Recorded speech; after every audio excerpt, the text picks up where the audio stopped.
After we've finished doing our porting and we're satisfied with that, now it's time to seat the valves. So in my case, my valves were pitted, so I went and bought some new ones.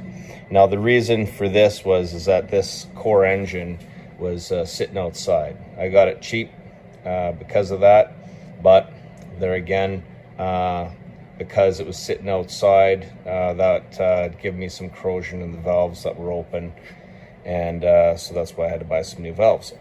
Now moving forward, what I do here is I want to mark my valves, so I'll have my valve marked by number corresponding to the head while I'm working the seats. And we're going to get some valve grinding compound here. We're going to smear it on the valve, and then we'll get some lubricating oil. We're going to put that into the valve stem hole, and then we'll insert our valve in there. And then there's a couple different methods of working this. So you can get like one of these suction cup tools here, and that'll just go on the end of the valve, and then you'll just put your two hands on either side and you're going to spin this back and forth. Or if you don't have one of those, you could get a piece of hose that's going to fit over the end of the valve stem on the other side, and then you do the same thing.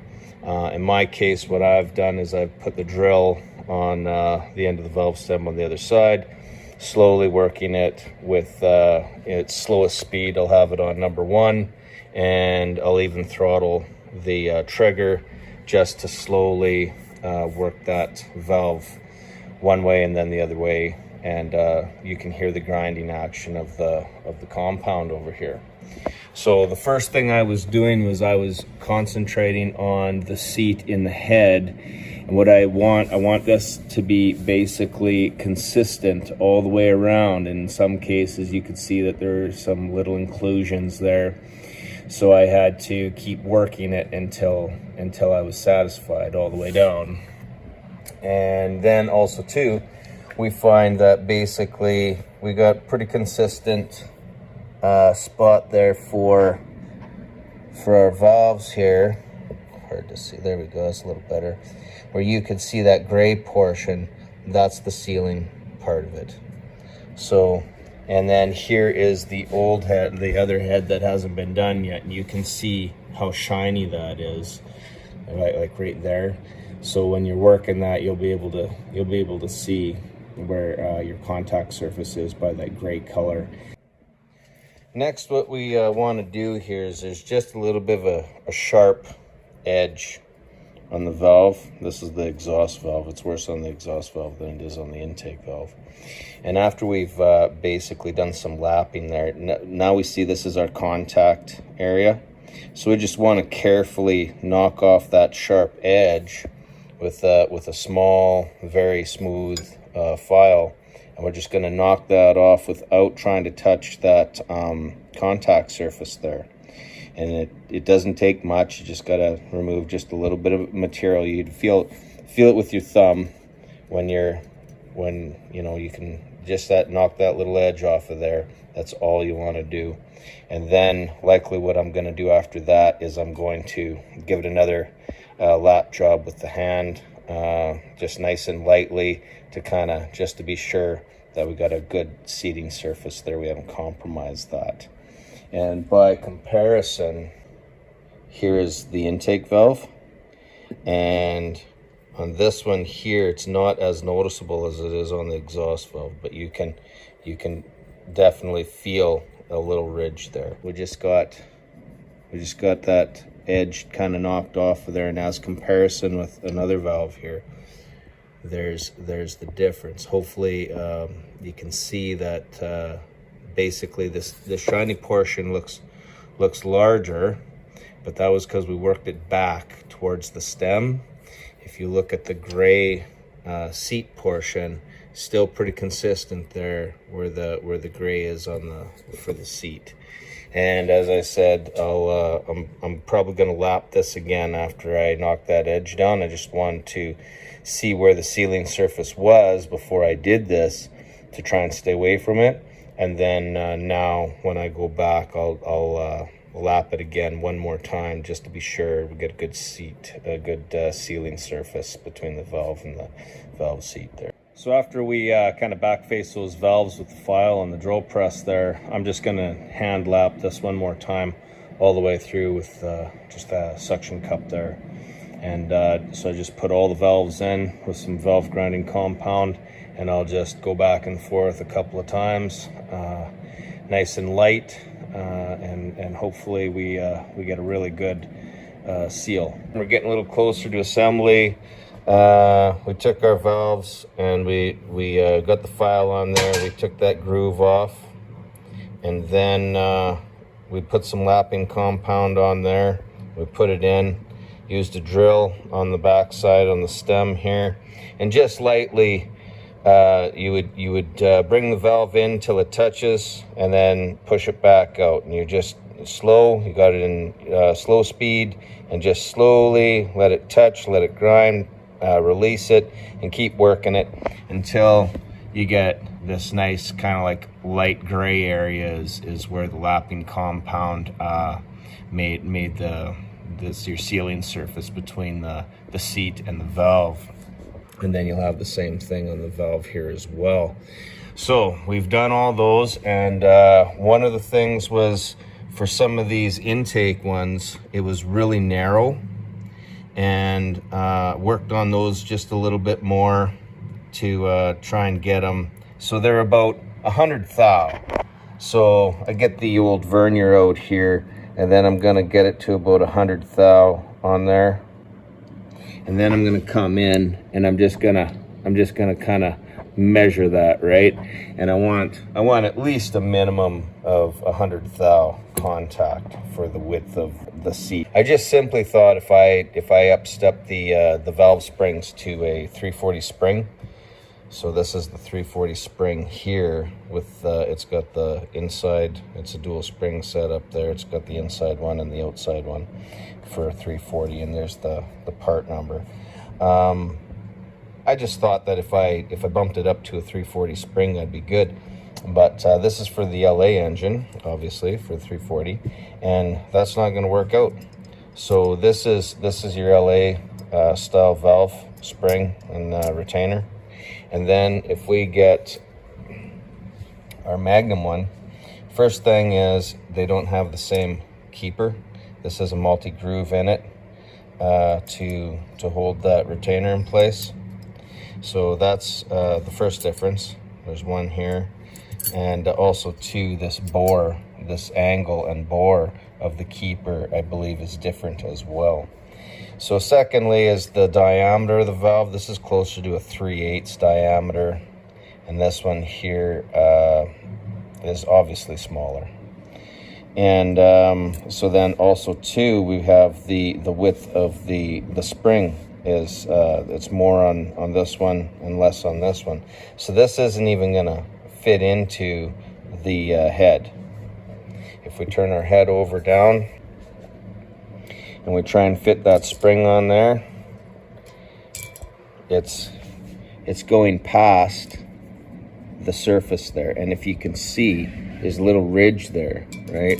So it interferes with that. It's too wide, not going to work. So that was my first mistake. And then so I can't use any LA parts on this. So then I had to do some more research, and what I came up with was the pack racing springs here. That's the part number, but you also need to have the retainers that are going to match it, and these are the retainers here. And the reason is you need your keepers for your Magnum engine to fit in there. So some information there is that's the diameter A and diameter B, and the lock angle is 7. And so this thing has to fit on top, because this is a beehive style valve where it's narrower on the top than it is on the bottom. And this bottom here is factory, and it's gonna fit in place like it's supposed to. You see there where it fits inside, where it's machined and the groove is there. So now hopefully we have the correct springs for assembly here. And now that I've done all of the valves and seats, I can start assembling this. And we've got some new oil seals for the valve stems, and these are the locks. So we'll get out the compressor tool and we'll start assembling the valves into the head. We're assembling the valves in here, and what I did just to keep everything organized is I just numbered the top, and then I numbered the valves. This is back when I was lapping the valves as well, so they didn't get mixed up. And so now that we're installing them, what you want to do is you want to get a rag. You want to clean that valve off really good, stem and where it's going to contact the seat there, and wipe down the seat really well, and then get some penetrating sprays, lubricant, and spray the valve guide in there. And then once you've got that valve guide sprayed, you can install the valve. And as it comes out the other side here, what we want to do is we're going to get some put some grease on the end, and then we're going to slide our oil seal over top. So just put this on and then kind of turn it as you're installing it. It'll go over the end, and then it'll go into that recess, and then just kind of line it up again, turn it as you're installing it, and then you'll get it down to here. And then once you're there, I just got like a 1/2-inch socket, and I'll put that over top, and then I'll just tap that tight into place.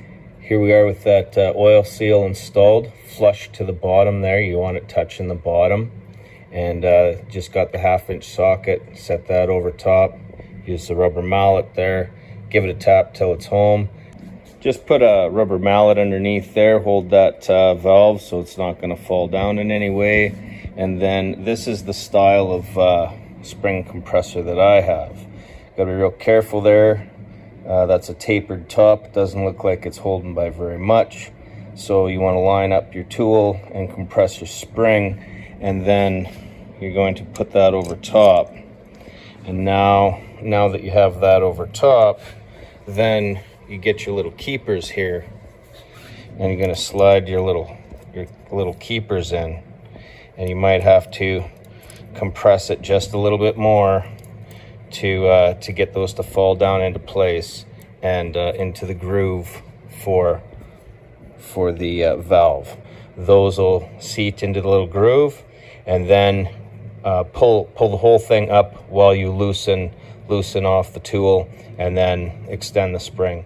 And then this is what we got going on for the rest of them here. This is what it looks like when it's all assembled here. So here's the part numbers again for the springs and the retainers.